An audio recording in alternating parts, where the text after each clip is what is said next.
सास का घूंघट पार्ट 4। अब तक हमने देखा कि देविका के ससुराल के आदमी औरतों को घर के अंदर नहीं आने दे रहे हैं। देविका उन्हें पुलिस में जाने की धमकी देती है, जिससे पूरे गांव में अफरा तफरी मच जाती है। तभी गांव का एक आदमी सरपंच को बुलाकर ले आता है। सरपंच उनके घर के बाहर का नज़ारा देखकर कहते हैं, जोगिंदर जी, ये आपके घर की औरतों ने कैसा हंगामा मचा रखा है। आपका घर तो संस्कारों की मिसाल था, लेकिन ये मैं क्या देख रहा हूँ, आपके घर की किसी औरत ने घूंघट नहीं कर रखा। सरपंच जी, हमारे घर की औरतों को इस देविका ने बहकाया है। हमने पहले ही इन सबको चेतावनी दी थी कि अगर ये घर से बाहर गई तो हम इन्हें घर में नहीं आने देंगे। अब ये देविका हमें धमकी दे रही है कि पुलिस को बुलाएगी। क्या पुलिस? इस गांव का बरसों पुराना इतिहास रहा है। इस गांव में कभी पुलिस नहीं आई। गांव के सभी फैसले हमने मिलजुल कर किए हैं। जोगिंदर, तुम्हारे घर का फैसला पंचायत करेगी। सरपंच जी, आपने ठीक कहा। पंचायत दोनों तरफ की बातें सुने और जो भी फैसला पंचायत करेगी वो हमें मंजूर होगा। तो ठीक है, आज दोपहर को सभी गांव की चौपाल पर इकट्ठा होंगे और वहीं तुम्हारे घर का फैसला होगा। सरपंच वहां से चला जाता है। घर के आदमी घर के अंदर जाकर दरवाजा बंद कर लेते हैं और घर की औरतें वहीं घर के बाहर पेड़ के नीचे बैठ जाती हैं। तभी विमला कहती है, देविका बहू, तुम्हें भूख लगी होगी ना? नहीं माँ जी, मुझे भूख नहीं लगी, मैं ठीक हूँ। बहू, तेरा बच्चा छोटा है अभी, तुझे भूखा नहीं रहना चाहिए। वीना, सुजाता, जाओ पास में जो पंडित जी का बाग है ना, वहाँ से कुछ फल तोड़ लाओ। वीना और सुजाता पास के बगीचे से खूब सारे फल तोड़ कर ले आती हैं। सभी औरतें फल खाती हैं। तभी देविका कहती है, आप सब घर से बाहर निकली, घूंघट उतार दिया तो इन मर्दों की इज्जत चलेगी, लेकिन हम सब घर के बाहर भूखे प्यासे बैठे हैं। इस बात पर इन अहंकारी मर्दों को शर्म क्यों नहीं आ रही? हाँ देविका, तुम ठीक कह रही हो। अगर हम मर भी जाए ना, तब भी इन मर्दों के लिए इनके बनाए गए नियम कानून ही अहम रहेंगे, हम नहीं। सुजाता भाभी, मुझे तो सबसे ज़्यादा सचिन पर गुस्सा आ रहा है। उसने मुझसे लव मैरिज की थी, क्या क्या वादे किए थे कि मेरा साथ कभी नहीं छोड़ेगा, और आज उसने मेरा साथ छोड़ दिया। अपने बच्चे को एक बार भी नहीं देखा उसने। देवी का वो शुरू से ही ना डरपोक रहा है, लेकिन इन सारी बातों को छोड़ो। मुझे तो इस बात की चिंता हो रही है कि पंचायत में न जाने क्या फैसला होगा। पता नहीं वो इंसाफ करेंगे भी या नहीं। वीना दीदी, आपको अभी भी पंचायत से इंसाफ मिलने की उम्मीद है? अगर इस गांव की पंचायत में सच में इंसाफ करने की भावना होती तो सरपंच जी अभी हमें घर के अंदर जाने देते। देखा नहीं कितना जहर उगल कर गए हैं हमारे खिलाफ। तो बहू, अब हम क्या करेंगे? पंचायत तो हमारे खिलाफ ही फैसला सुनाएगी। पहले तो हम अपनी सारी बातें रखेंगे। अगर ये लोग नहीं माने तो आपको वही करना होगा जो मैं कहूँगी। लेकिन एक बात आप याद रखना, किसी भी सूरत में हम झुकेंगे नहीं, क्योंकि हम सही हैं। देविका सभी औरतों को समझा रही थी। तभी वहाँ एक गांव वाला आता है। आप सभी को पंचायत में बुलाया है। उस गांव वाले की बात सुनकर सभी औरतें पंचायत में पहुंचती हैं। वो देखती हैं कि उस पंचायत में सारा गांव इकट्ठा हो गया है। बहुत सारी औरतें लंबे लंबे घूंघट करके वहां आई हुई हैं। तभी पंचायत की कार्यवाही शुरू की गई और घर के आदमियों से पूछा गया कि वो घर की औरतों को घर में क्यों नहीं रखना चाहते।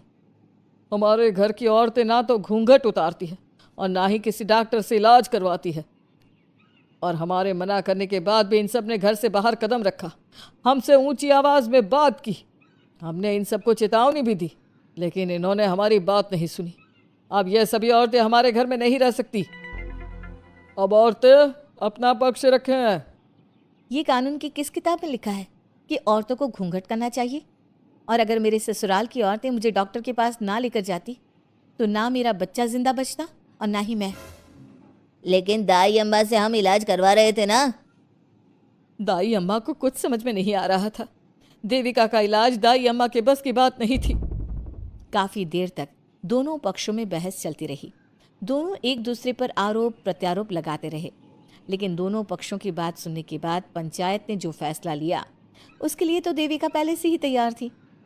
दोनों पक्षों की बात सुनने के बाद पंचायत ने यह फैसला किया है कि सारी गलती महिलाओं की है। अगर वो अपने अपने पतियों से माफ़ी मांग लेती है और वादा करती है कि भविष्य में कभी ऐसी गलती नहीं दोहराएंगी, तो वो घर के अंदर प्रवेश कर सकती हैं। हमें पंचायत का फैसला मंजूर नहीं है। हमने कोई गलती नहीं की जो हम माफ़ी मांगे। और किस बात का वादा करें हम? हमने देविका की जान बचाई है, तो आप हमसे भविष्य में किसी की जान ना बचाने का वादा ले रहे हैं क्या? अगर तुम्हें पंचायत का फैसला मंजूर नहीं है तो तुम सबको घर में नहीं पुरानी हवेली में रहना होगा, जो अब खंडहर बन चुकी है। यह खंडहर तुम्हारे घर के सामने ही है। सरपंच जी, आपका फैसला सही नहीं है। एक बार और सोच लीजिए इस फैसले के बारे में। ओ शहर की छोरी, 4 किताबें क्या पढ़ ली, हमें सही गलत का पाठ पढ़ाएगी? तुझे पता नहीं कि पंचायत का फैसला यहाँ सदियों से चलता आया है और लोग उसी को मानते आए हैं। अच्छी तरह जानती हूँ सरपंच जी। अगर मैं चाहूँ तो आपके इस फैसले को कोर्ट की चौखट तक ले जा सकती हूँ। पुलिस को बुलाकर अभी घर के अंदर जा सकती हूँ। पंचायत और घर के आदमियों की शिकायत पुलिस में कर सकती हूँ और अपने बच्चे को उसका हक दिलवा सकती हूँ। लेकिन नहीं, मैं ऐसा नहीं करूँगी। मैं उसी खंडहर में रहूँगी और इस गांव के आदमियों को दिखा दूंगी कि औरत खंडहर को भी महल बना सकती है, और वो भी बिना किसी आदमी की मदद के। सारे गांव की औरतें देविका की बातें सुनकर हैरान हो जाती है। उनका जीवन घूंघट और घर के 4 दीवारी के बीच में ही था। कोई औरत अपने हक के लिए पंचायत से भी टकरा सकती है, ये बात उन्होंने पहली बार सुनी थी। अब देविका घर की औरतों के साथ खंडहर में चली जाती है। माँ जी, ये खंडहर तो काफ़ी पुराना है। भाभी, खंडहर पुराने ही होते हैं। मुझे तो डरावना भी लग रहा है। मैं डर की वजह से कभी इस खंडहर के आसपास भी नहीं आई, लेकिन मुझे क्या पता था कि एक दिन इसी में रहना पड़ेगा। ये तो टूटा फूटा भी पड़ा है। माँ जी, एक काम करते हैं, ये खंडहर तो काफ़ी बड़ा है, इसलिए एक हिस्से की साफ सफाई करके उसे ही रहने लायक बना देते हैं। बाद में धीरे धीरे पूरा खंडहर ठीक कर लेंगे। हाँ बहू, तुम ठीक कह रही हो। विमला भाभी और मैं इस खंडहर के टूटे हुए हिस्सों पर मिट्टी और ईंटें लगा देते हैं। सुजाता और विना, तुम साफ सफाई कर लो। सभी औरतें मिलकर खंडहर के एक हिस्से को सुधारना शुरू कर देती है और काफ़ी देर तक मेहनत करने के बाद वो उस हिस्से को काफ़ी हद तक अच्छा कर लेती हैं। और इसी तरह रात हो जाती है। सभी औरतें बैठकर बात करती है। माँ, हमने इस खंडहर को घर तो बना दिया है, लेकिन ये घर चलेगा कैसे? हाँ माँ जी, मैं भी यही सोच रही हूँ। और हम सब तो बड़े हैं, गर्मी सर्दी भूख कुछ भी आसानी से बर्दाश्त कर सकते हैं, लेकिन देविका का बेटा बहुत छोटा है, उसे तो हमें अच्छी तरह से पालना होगा ना। मैं भी यही सोच रही हूँ कि आगे हमें क्या करना चाहिए। कम्मो और मैं मिलकर मिट्टी का चूल्हा और मिट्टी के बर्तन बना देते हैं। कुछ दिन के लिए खाने का इंतज़ाम भी हो जाएगा, क्योंकि यहाँ पर खेत और बाग बगीचे आसपास ही हैं, कहीं से कुछ भी ले सकते हैं। पहले आप मुझे ये बताइए कि आप सब लोगों को आता क्या है? मतलब कोई ऐसा काम जिसका आपको शौक हो, जो आपने बचपन से किया हो। बहू, तेरे दिमाग में चल क्या रहा है?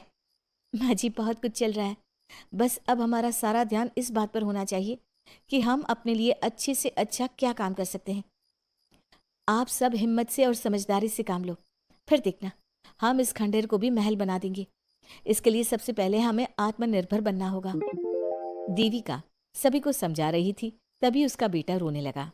उसने अपने बेटे को गोद में उठाया और उसे चुप कराने लगी। अब देविका के सामने सबसे बड़ी चुनौती थी कि वो किस तरह से ससुराल की औरतों को आत्मनिर्भर बनाए और किस तरह से अपना घर चलाए। हमारे प्यारे दर्शकों, अब आप बताइए, देविका और घर की सभी औरतों ने अपने पतियों से माफी ना मांगकर सही किया या गलत? क्या उनका खंडहर में रहने का फैसला सही था? अब देविका को क्या कदम उठाना चाहिए, हमें कमेंट में जरूर बताना। हमारी कहानी को लाइक, शेयर और चैनल को सब्सक्राइब करना मत भूलना।